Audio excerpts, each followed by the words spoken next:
Hello and welcome to my channel. If you're new here, what I like to do is to create videos that I would have found helpful when I first got out treasure hunting, looking for things like gold and silver, which you actually do see in front of you. I had a really good day yesterday, and I thought, you know what, there is enough stuff here to just make a video. I'll run through what I got real quick. So we got 2 salt spoons, we got a Concho Belt. I've taken the conchos off of the belt, and we'll talk about this. I have some questions about it. The reason I ended up getting it was because I was convinced that it was sterling, and the shop was convinced that it wasn't. Found a little quarter ring somewhere. I don't recall where I found that. One of the thrift shops. It was in the cheap ring bin. Found a pen, interestingly enough, in a bunch of stainless steel silverware, and then I bought this little jewelry bag for 99 cents. Let's go ahead and start with the gold. So this jewelry bag, I grabbed it because it had this tie clip on it.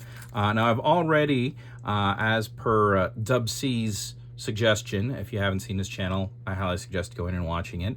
He suggested that I use some acetone to try to separate these out. Now I'm gonna make should be a little pip right there for service pin. I made a video about service pins, and that's what this is. This is a service pin right here.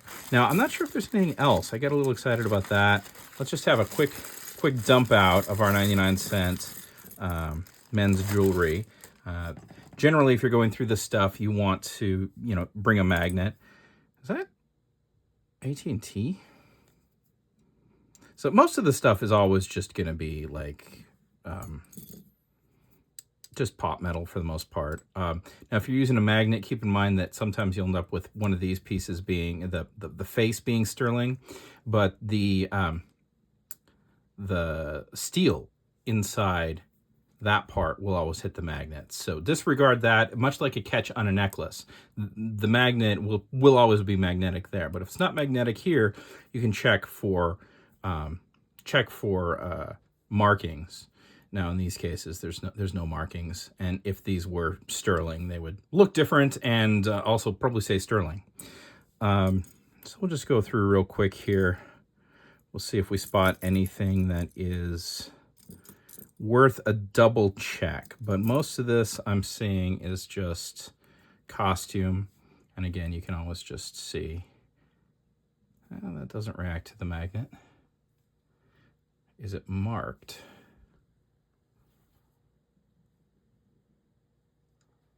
I don't think it's marked. And also, you see how rough that edge is? That's generally indicative of plate. And this piece is just going to be like plated brass or something. Yeah, we'll go through just real quick here. Got a little pearl tie tack. Doesn't look like it's anything special.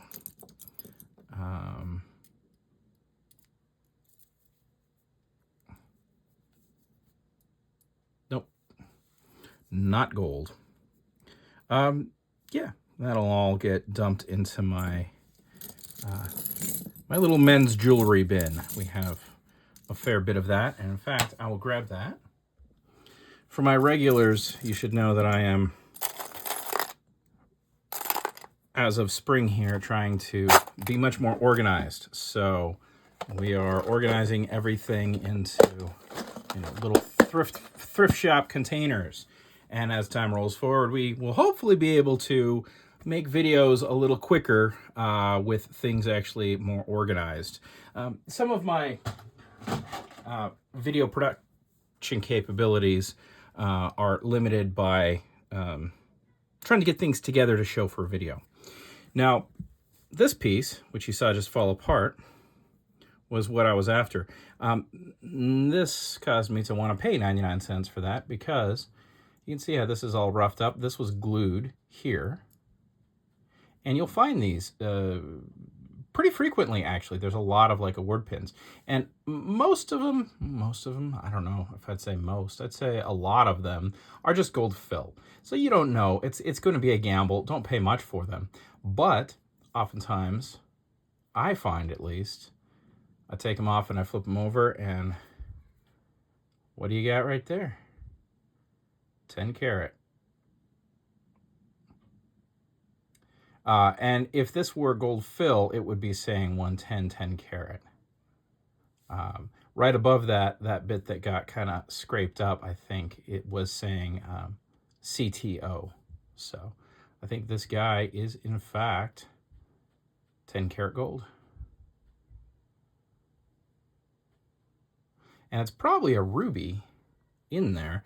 Now, it is important to note that they've been man-making rubies since the 1800s. So just because something's a ruby doesn't mean it's, you know, a natural ruby. I don't think they would have used a natural ruby in a piece like this, but let's see. Yeah, see how that glows? Ruby. So I think that was $1 well spent. And in fact, for you stackers, what I'll do is I'll grab the scale here real quick. We'll just see how much gold did we get for our dollar. So this is 10 karat. Now you, of course, have to discount the stone. Not sure how much of this weight the stone is. 1.3 grams. You know, at least a gram of 10 karat gold for our dollar, which is, I don't know, pretty good in my opinion. Throw that in our little gold bin. And we'll continue to what I think are probably the more exciting finds. Oh, also I should note this is gold fill. So there's the kind of marking you get for gold fill. 1/20th, 12 karat. So 1/20th of the content of this is 12 karat gold. So we throw that in our gold fill bucket, and then we'll go on to the more exciting finds. Oh, yeah, little ring. This tested out as silver. It has no markings on the inside, but it is sterling. So I did the testing right before I started the video so that I could tell you conclusively what was silver and what wasn't. Not sure what exactly is going on with it and why it wouldn't be marked. Can't quite tell what the animals are. But it's a nice little ring. It's, you know, for a quarter, can't say no to that. This pen was in a bin of silverware, and I grabbed it and then looked at it later, and what I found there, sterling silver.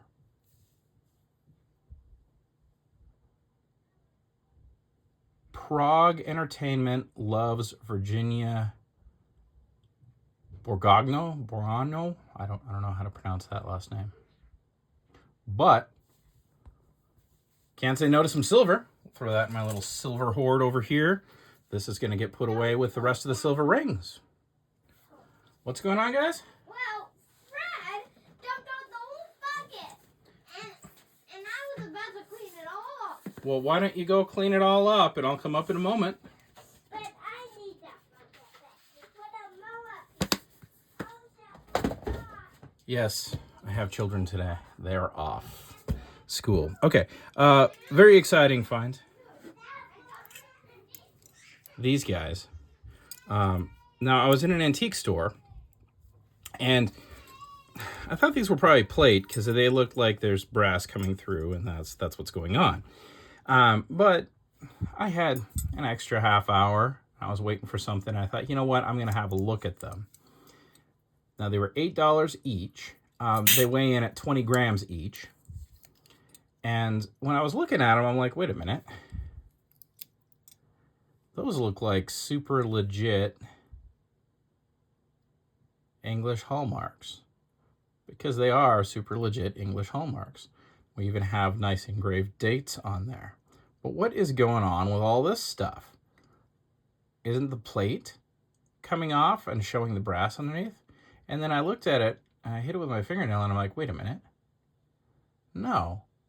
The gold color is the plate on top of the sterling.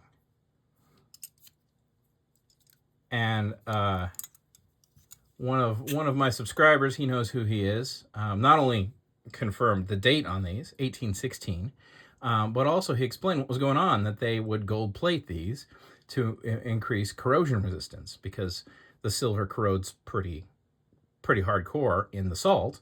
So the bowls especially were plated with gold, and I think that's probably what's going on with all of it. I thought it might be varnish, and maybe it is varnish, but it I think he's right. I think it was gold. I think these were gold plated at one point. I'd like it if anyone can actually confirm that for me, because he mentioned that the bowls specifically were gold plated, which makes sense to me. But it looks like this whole thing was gold plated at one point. In any case, I'm extremely pleased at getting some salt spoons from 1816 for $8. So that was very exciting. And then at that same store, I got this. Now, this confuses me greatly, and it confused the store greatly. So I decided I was going to spend the whole $48 on it just because I had to know. I had to know if these were silver. Now, the belt that they're on is surprisingly modern. I couldn't make out all the markings, but it doesn't seem to match the character or the age of the conchos. The conchos don't seem that new. Maybe it's just because they're rustic. I don't know. But I got to looking at them, and I looked at all of them. I went through every last one, and the reason was that with this many, I figured if they were plated, at least one of them, especially if I go through here and you'll see, at least one of them, they've got damage. They've definitely gotten like right here. They've gotten bent up. They've been used. So this thing has not it's been around at least a little while. So I went through every last one, and as you're probably seeing on the camera, we're not seeing any copper coming through. We're not seeing any base metal coming through. We're not seeing any plate come through. And if you give it a little rub, it's looking very nice, like sterling. But here's the weird thing. Copper. So these copper bands are actually keeping it on the belt. So it was funny because in this shop, there were 3 people working there. 2 of them were convinced these were not silver. Excuse me. There weren't 3 people working there. There's 2 people working there, and then the lady who was selling it. The lady who was selling it said it wasn't silver. One of the ladies was convinced that it was sterling, but she got overruled by the other lady who said, well, let's just trust the seller, and why would you have copper on sterling? So yeah, I decided that what I would do is satisfy my curiosity. I plunked down my $48 and brought it home. I tested a few of them, and they all test out as silver. So I don't really know what's going on. I don't know these well enough to figure out what's going on. I'm hoping someone in the video can tell me what's going on with my mystery Concho belt. I really don't like the belt that it was on. The belt is very new. It's not very high quality. I mean, it's leather at least, but it's a little tight. It doesn't quite fit them right. So what I'm kind of wondering is if these were actually like maybe on a saddle or on a different belt, and that belt rotted, and they just put them on a new belt, or if they were actually, they had some sort of different connection on them at one point, and then this piece was retrofitted to fit this modern belt. I don't know. But for you stackers, let me grab my scale. Here we go. So let's see, what did my $48 get me in silver? Now, of course, we have to discount that there is a wee bit of copper in here. So I'm not sure how much you want to discount these. Well, we'll go ahead and do that mentally.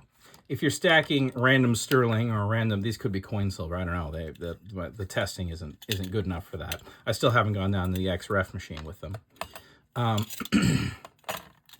But all right, there we are at our cost.